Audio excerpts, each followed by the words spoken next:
ಆಹಾ, ಬಾಯಲ್ಲಿ ನೀರು ಉರುತ್ತೆ ಅಲ್ವಾ? ನೋಡ್ತಾ ಇದ್ರೆ ವಿಡಿಯೋದಲ್ಲಿ ಸಖತ್ತಾಗಿರುತ್ತೆ. ಏನು ಹೇಳಿ, ನಿಪ್ಪಟ್ಟು ಸಖತ್ತಾಗಿ ಬಂದಿದೆ. ಖಂಡಿತ ನೀವು ಟ್ರೈ ಮಾಡಿ, ಇದೇ ಅಳತೆ ಫಾಲೋ ಮಾಡ್ಕೊಳ್ಳಿ, ನಿಮಗೂ ಇದೇ ಥರ ಸೂಪರಾಗಿ ಬರುತ್ತೆ. ಇಲ್ಲಿ ಯಾವ ಗ್ಲಾಸಲ್ಲಿ ನೀವು ತೊಗೊತಿರೋ ಮೆಷರ್ಮೆಂಟು ಅದೇ ಗ್ಲಾಸಲ್ಲಿ ಎಲ್ಲ ಅಳತೆ ಮಾಡ್ಕೋಬೇಕು. ನಾನು ದೊಡ್ಡ ನೀರು ಕುಡಿಯೋ ಗ್ಲಾಸಲ್ಲಿ ಮಾಡ್ತಾಯಿದ್ದೀನಿ. ಇವತ್ತು 3 ಗ್ಲಾಸು ಅಕ್ಕಿ ಹಿಟ್ಟು ತೊಗೊಂಡಿದ್ದೀನಿ. ಸೊ ಅದೇ ಗ್ಲಾಸಲ್ಲಿ ಅರ್ಧ ಗ್ಲಾಸಷ್ಟು ಕಡಲೆಕಾಯಿ ಬೀಜ, ಹುರಿಯೋದೇನು ಬೇಡ, ಡೈರೆಕ್ಟಾಗಿ ಹಾಗೇ ಮಿಕ್ಸಿ ಜಾರ್ಗೆ ಹಾಕ್ಕೊಂಡಿದ್ದೀನಿ. ಸ್ವಲ್ಪ ಕೈ ಹಿಡಿಯೋಷ್ಟು ಕರ್ಬೇವಿನ ಸೊಪ್ಪು, 1 ಟೀ ಸ್ಪೂನ್ ಜೀರಿಗೆ, 1 ಟೀ ಸ್ಪೂನ್ ಮೆಣಸು, ಇಂಗಿನ ಪುಡಿ ಸೇರಿಸ್ಬಿಟ್ಟು ಈ ಥರ ಕೋರ್ಸಾಗಿ ಪೌಡ್ರ್ ಮಾಡ್ಕೊಂಡಿದ್ದೀನಿ. ತರ್ತರಿಯಾಗಿರಬೇಕು, ಕಡಲೆಕಾಯಿ ಬೀಜ ಸಿಗ್ತಾ ಇರಬೇಕು ಬಾಯಿಗೆ. ಸೊ ಆ ಥರ ಮಾಡ್ಕೊಳ್ಳಿ. ಮತ್ತು 3 ಗ್ಲಾಸ್ ಅಕ್ಕಿ ಹಿಟ್ಟು ಹೇಳಿದ್ನಲ್ಲ, ಅದನ್ನು ಒಂದು ಬೇಸನ್ಗೆ ಹಾಕ್ಕೊಳ್ತಾ ಇದ್ದೀನಿ.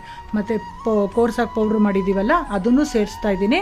ಮತ್ತು ಅರ್ಧ ಗ್ಲಾಸು ಹುರ್ಗಡ್ಲೆ ಪುಡಿ, ಕಡಲೆಕಾಯಿ ಬೀಜ ಅರ್ಧ ಗ್ಲಾಸು, ಹುರ್ಗಡ್ಲೆ ಅರ್ಧ ಗ್ಲಾಸು ಹಾಕ್ಬಿಟ್ಟು ಖಾರಕ್ಕೆ ಅಚ್ಕಾರದ ಪುಡಿ ಹಾಕಿ, ರುಚಿಗೆ ತಕ್ಕಷ್ಟು ಉಪ್ಪು ಹಾಕಿ ಚೆನ್ನಾಗಿ ಹಿಟ್ಟಿಗೆ ಮಿಕ್ಸ್ ಮಾಡ್ತಾಯಿದ್ದೀನಿ ಫಸ್ಟು. ಆಮೇಲೆ 1 ಗ್ಲಾಸ್ಗೆ 2 ಟೇಬಲ್ ಸ್ಪೂನ್ ಎಣ್ಣೆ ಲೆಕ್ಕ.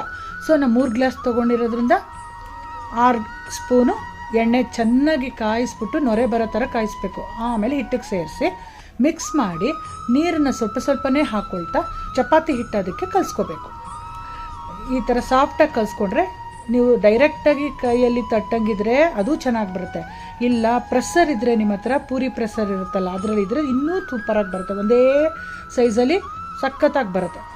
ಮೊದಲು ಪ್ರೆಸ್ ಮಾಡೋಕ್ಕೆ ಮುಂಚೆ ಚೆನ್ನಾಗಿ ಹಿಟ್ಟನ್ನು ನಾದ್ಕೊಂಡ್ಬಿಟ್ಟು ಎಲ್ಲ ಸಣ್ಣ ಸಣ್ಣ ಉಂಡೆಗಳಾಗಿ ಮಾಡಿ ರೆಡಿ ಮಾಡಿ ಇಟ್ಕೊಂಬಿಡಿ.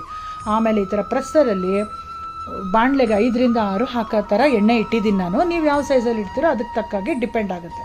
ನಾನಿಲ್ಲಿ 5 ರಿಂದ 6 ರೆಡಿ ಮಾಡ್ಕೊಂಬಿಟ್ಟು ಒಂದೊಂದು ಸತಿಗೂ ಡೈರೆಕ್ಟಾಗಿ 5 ರಿಂದ 6 ಹಾಕಿ ನಿಪ್ಪಟ್ಟು ರೆಡಿ ಮಾಡ್ಕೊಳ್ತಾ ಇದ್ದೀನಿ. ತುಂಬ ಸುಲಭ ಪ್ರೆಸ್ಸರ್ ಇದ್ದರೆ ಮಾಡೋದು. ಕೈಯಲ್ಲಿ ತಟ್ಟಿ ಮಾಡ್ಬೋದು, ಬಟ್ ಪ್ರೆಸ್ಸರ್ ಇದ್ದರೆ ಈಕ್ವಲಾಗಿ ಕಾಣಿಸುತ್ತೆ ನೋಡೋಕ್ಕೆ, ಮತ್ತು ತುಂಬ ಗರ್ಗರಿಯಾಗಿ ಚೆನ್ನಾಗಿ ಬರುತ್ತೆ. ಒಂದು ಸತಿ ನೀವು ಅಂಗಡಿಲಿ ಬೈ ಮಾಡಿಬಿಟ್ರೆ ಯಾವಾಗಲೂ ಯೂಸ್ ಮಾಡ್ಕೋಬೋದು, ಪೂರಿಗಾಗಲಿ ನಿಪ್ಪಟ್ಟಿಗಾಗಲಿ ಆ ಥರ. ಓಕೆನಾ? ಇಲ್ಲಾಂದರೆ ಅನುಕೂಲ ಇದ್ದರೆ ಕೈಲೇ ಮಾಡಿ, ತೊಂದರೆ ಇಲ್ಲ.